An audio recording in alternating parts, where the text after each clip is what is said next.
L'autre jour, j'étais en voiture avec un ami, on était sur la voie rapide, on roulait à peu près à 90 km/h et je trouvais qu'on était vraiment près du véhicule qu'on suivait. Et quand je lui ai fait remarquer, vous savez ce qu'il m'a répondu? T'inquiète pas, j'ai l'habitude. Je pense qu'un petit rappel s'impose.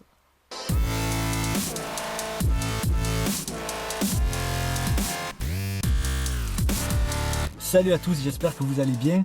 Alors je pense que vous vous en doutez, aujourd'hui on va voir comment garder la bonne distance de sécurité avec le véhicule qui est devant nous. Alors ce qu'il y a de super avec la technique que je vais vous expliquer, c'est qu'elle fonctionne toujours où que vous soyez et à n'importe quelle vitesse à laquelle vous roulez. Que vous soyez en ville, sur la route, sur autoroute, donc à 50, à 80, à 110, peu importe, ça marchera toujours. Alors pourquoi garder une bonne distance de sécurité? Eh bien, si celui qui est devant moi venait à freiner brusquement, comment est-ce que je ferais pour m'arrêter à temps sans lui rentrer dedans? Est-ce que je pourrais freiner d'un coup à la vitesse de la lumière? Non, je ne pense pas. On a tous un temps de réaction incompressible d'1 seconde. C'est en quelque sorte le temps que l'information monte au cerveau. Ce qui veut dire que vous, comme moi, sommes incapables de réagir avant que cette seconde se soit écoulée. Il va donc falloir se laisser une distance de sécurité assez grande, une distance de sécurité assez importante pour compenser ce temps perdu et pour avoir le temps de réagir. Alors comment évaluer cette distance? Aujourd'hui, pas de calcul théorique, on ne conduit pas avec une calculatrice sur les genoux, on va voir ça en pratique. On sait déjà qu'il nous faut 1 seconde minimum pour avoir le temps de réagir. Eh bien nous, ce qu'on va faire, c'est qu'on va se laisser une deuxième chance en se donnant 1 seconde de plus. Donc 2 secondes au lieu d'1 seconde.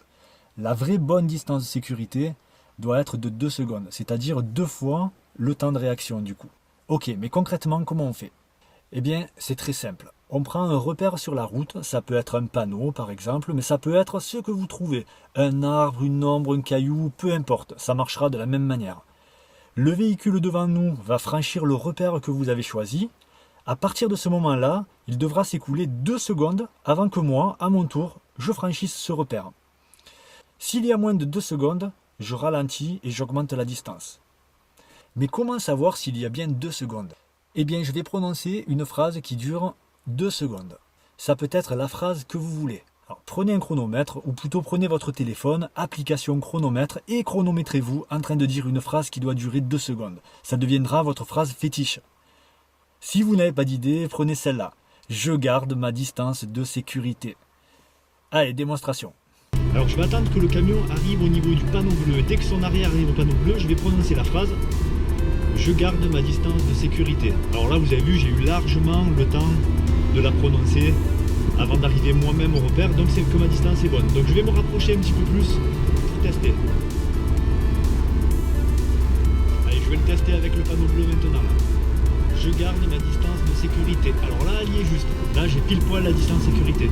Ce qui est bien avec cette méthode, c'est que vous pouvez le faire à n'importe quelle vitesse. Là, je ne suis même pas obligé de vous dire à quelle vitesse je vais. Allez, je vais le refaire avec le pilier du pont. Je garde ma distance de... Alors là, vous voyez, j'ai pas le temps de prononcer la phrase en entier, donc je freine, je reprends de la distance. Je vais le retester avec le deuxième pilier du pont. Là, je me suis un peu écarté. On va voir ça.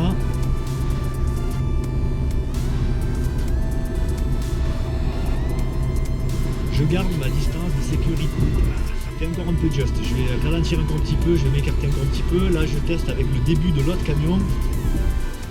Je garde ma distance de sécurité. Voilà, là j'ai ma distance de sécurité pile poil. Bon, j'espère que pour mon ami, vous avez compris que jusqu'à maintenant, ce qui l'a sauvé, c'est pas l'habitude, mais c'est bel et bien la chance. Attention, gardez bien à l'esprit que plus vous roulez vite, plus la distance de sécurité doit être grande. Sachez aussi qu'en cas d'accident, c'est toujours celui qui est derrière qui est en tort, peu importe la raison du freinage. Donc gardez votre distance. Bon, j'espère que cette vidéo vous aura aidé. Si c'est le cas, pensez à liker, à partager. Je vous retrouve bientôt pour une prochaine vidéo. Je vous souhaite à tous un bon apprentissage. Salut!